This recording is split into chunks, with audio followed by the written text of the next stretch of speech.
Good afternoon.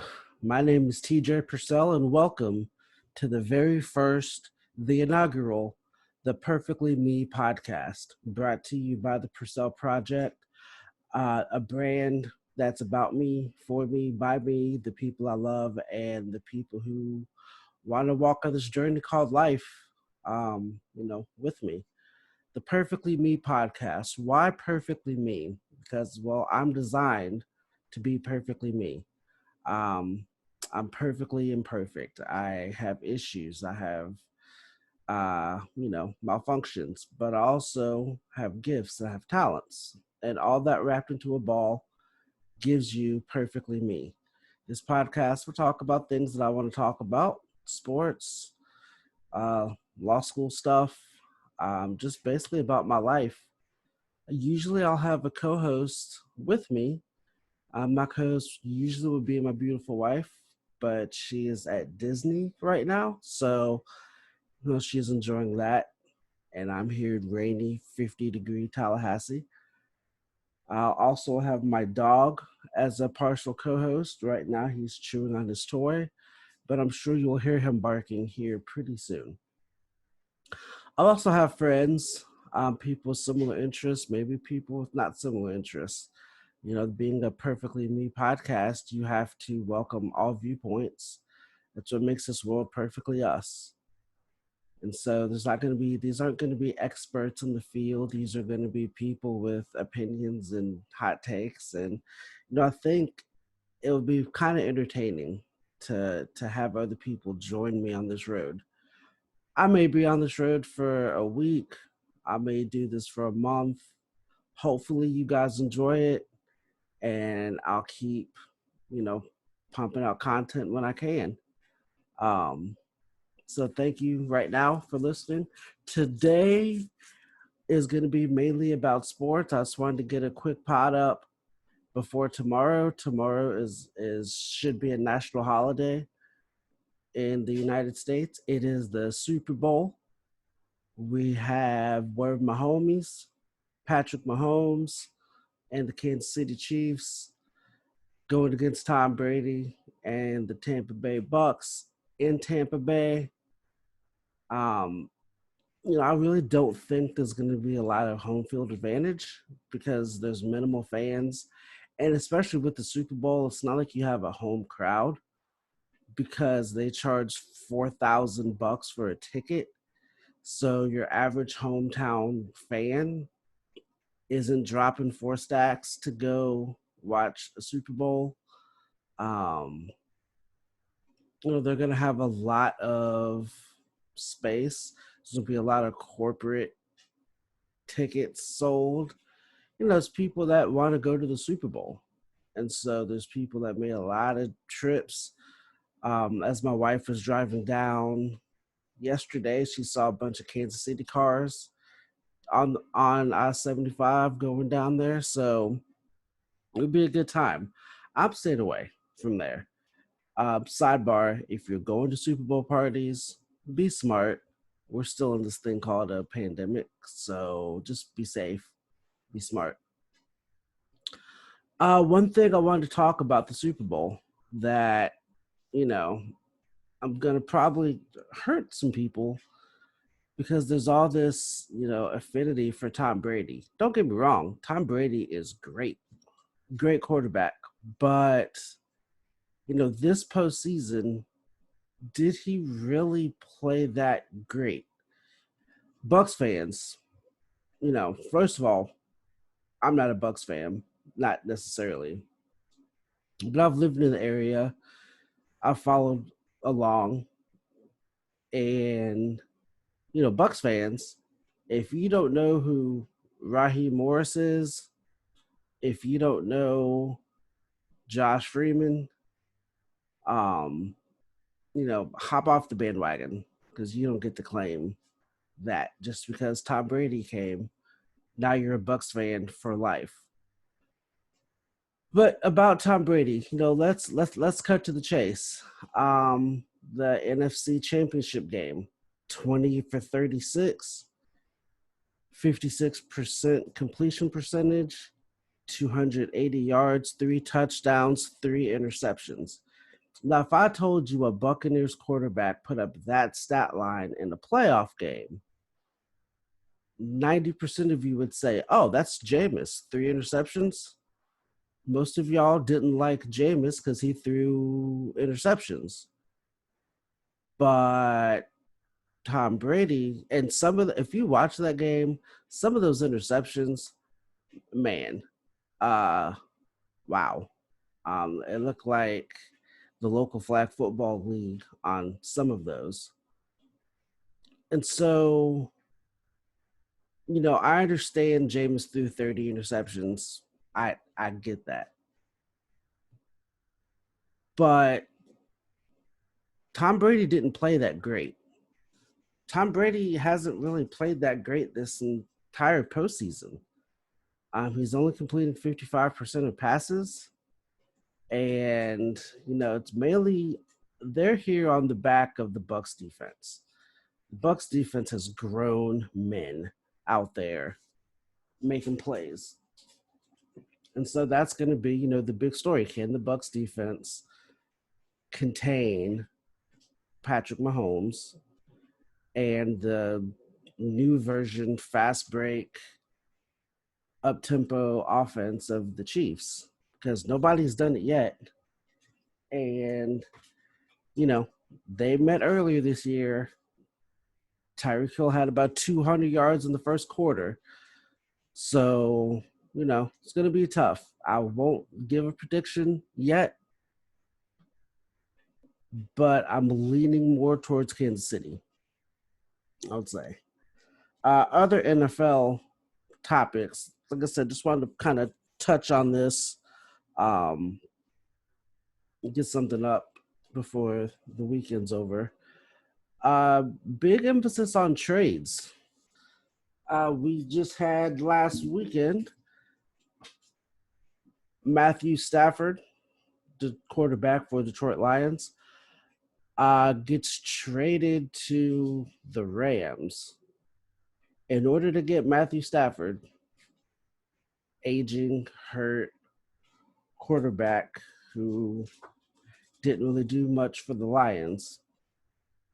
The Rams had to give up their starting quarterback, younger, who's also a number 1 pick, a 3rd-round pick in this upcoming draft, a 1st-round pick next year's draft, and a 1st-round pick the draft after that.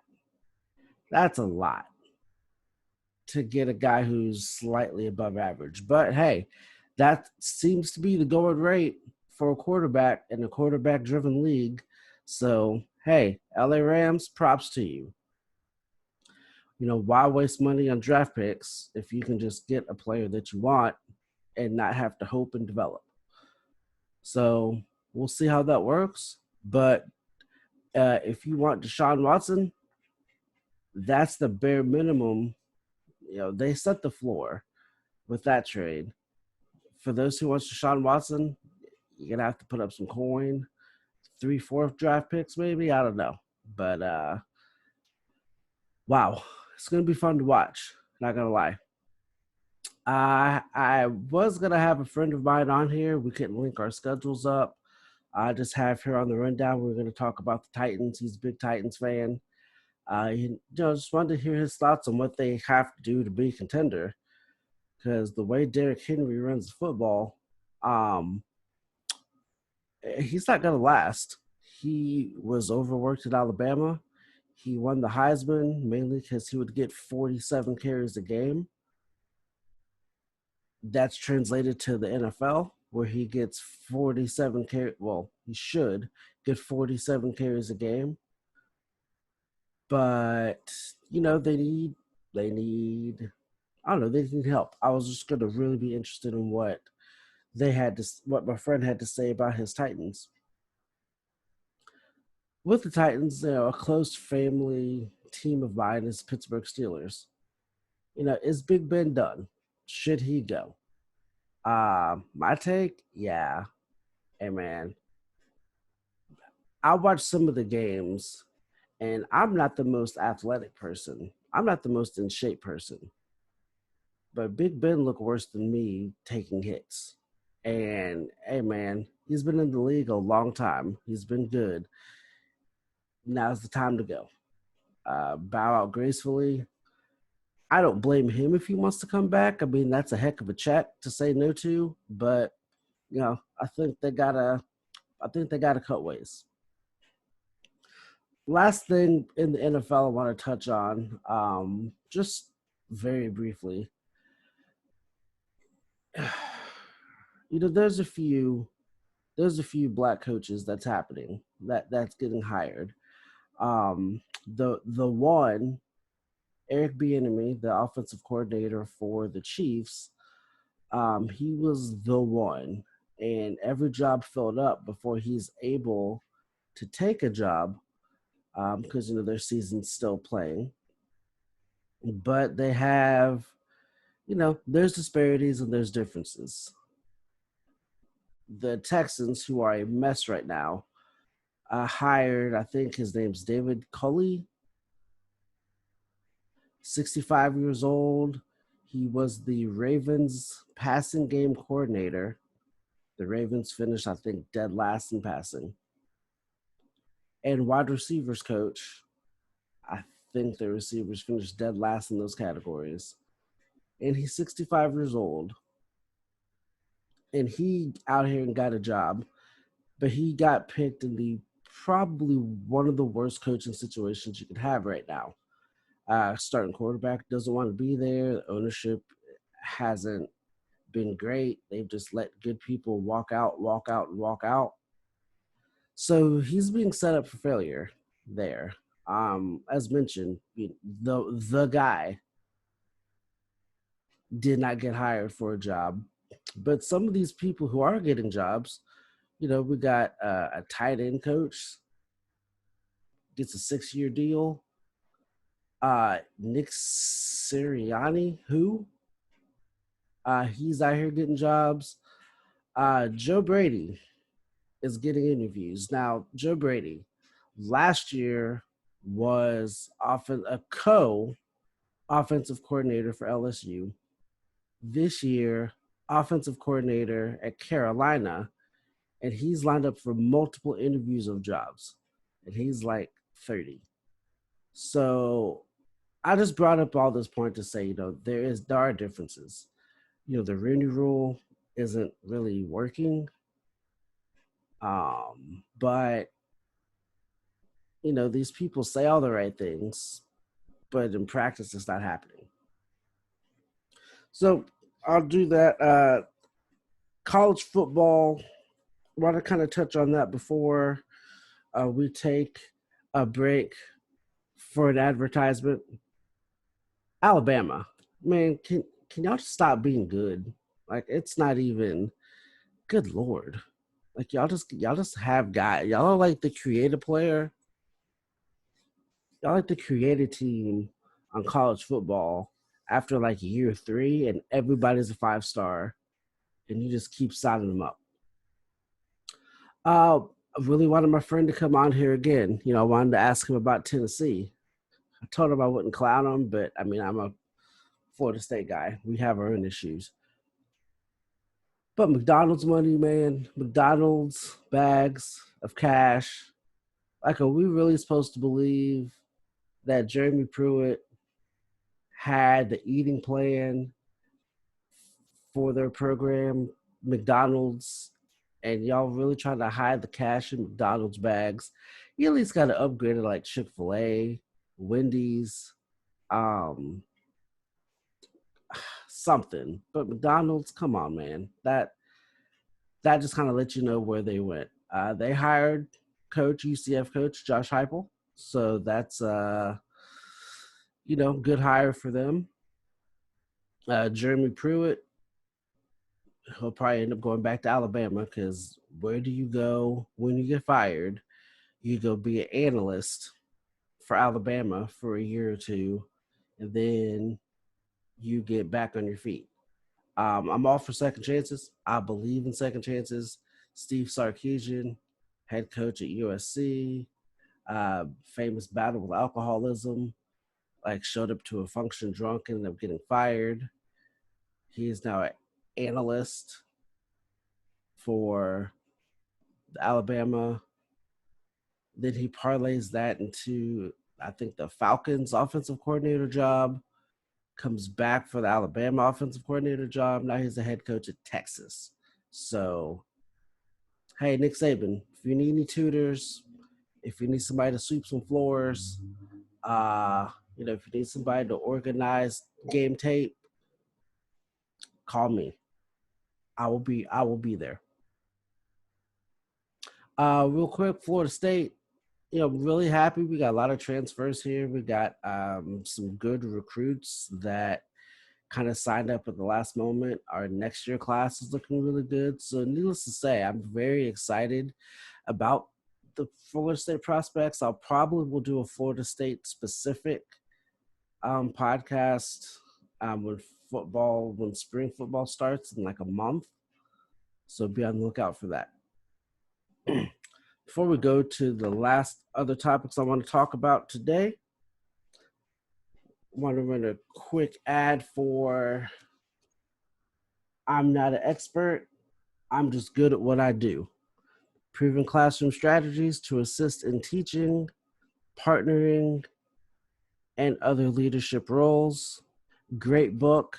If you know teachers, it's a really good insight to a fine young mind that authored this book. He gives his experiences, he gives some life lessons that's helped him and students' inputs. Yes, the author is me. Amazon, go buy it. You'll enjoy it.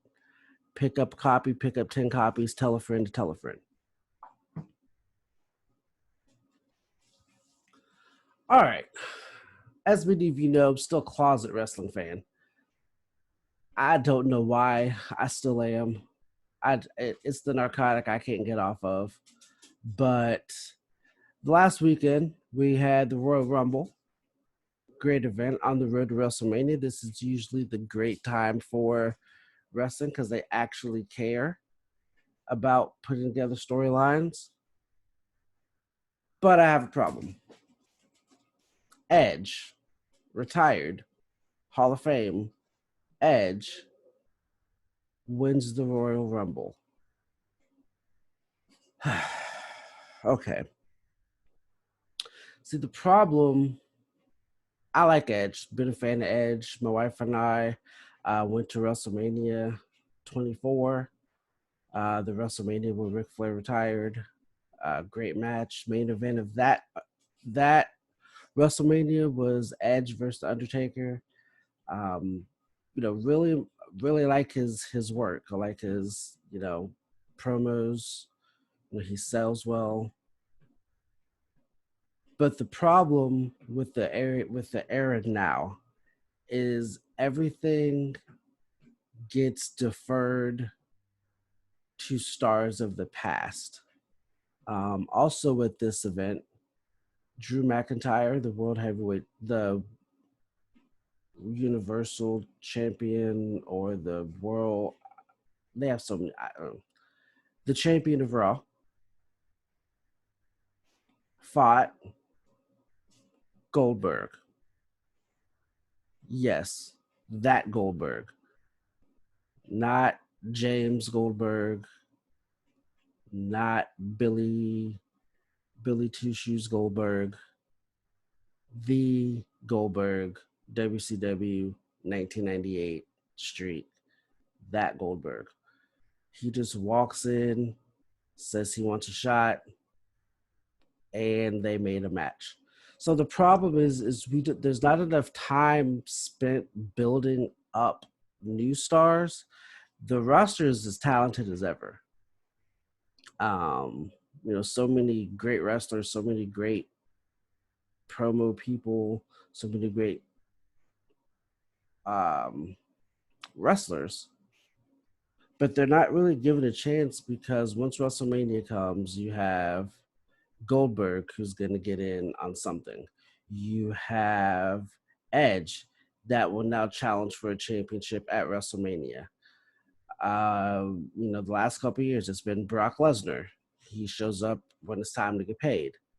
Uh, by the way, Brock, I don't have a problem with that. If you hear this, please don't come after me. I'm literally scared of you. For a while, Undertaker, John Cena, a lot of these people are retired, and because they're not interested in making stars, they just bring people back from the past and have them take up the top spots so that the people who are there who've worked hard every year, who've worked hard all year, and the WrestleMania is supposed to be the payoff, they don't get those opportunities. And so it's just hard. I'm thinking back to the Attitude Era when I first started watching wrestling, and they didn't rely on people from 20 years ago then. They used that time, they built up stars, they built up characters, they got you used to catchphrases, they got you used to seeing these people, and that's how they became stars. Unfortunately today, that's just not happening. And so there's a whole lot of other stuff that's wrong with wrestling. Some storylines don't make sense. The golly, um, you know, but WrestleMania's coming. They always tend to do well around WrestleMania. Um, so there's that. There are some good things that are going on in wrestling. AEW, the other wrestling promotion, they have great matches. The people that don't want to be under the thumb of WWE, they have good matches there. Um, they try some things. There's character work, but okay. With that being said, every promotion has great workers, athletes that could do things beyond things I could even imagine. Moves that should end matches, moves that would have ended matches, 20, 30 years ago. And the moves that ended matches 20, 30 years ago are like the opening move of the match. But you kick out of all of these moves. But when somebody rolls you up in a small package or the go behind, that gets a 3 count every time. How? How? Are they caught? You can only get caught by surprise so many times. 24/7 championship. They tried, but man, that's a joke. Um, wow. But yeah, that's just some thoughts on wrestling. Just want to conclude. This is about 23 minutes now. Just want to conclude. Hopefully next week I'll have a guest. Probably will talk on something musical, I think. I'm not really sure yet, just kind of what I think of at the time. But we'll have more guests, we'll have more um, people. We'll have hopefully some music, find some music that I don't have to pay for. Uh, so if you've made it this far, thank you for listening to the Perfectly Me podcast.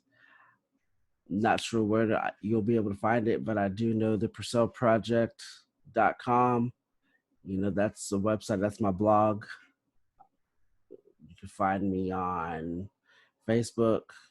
You can find me, if you have a number, reach me there.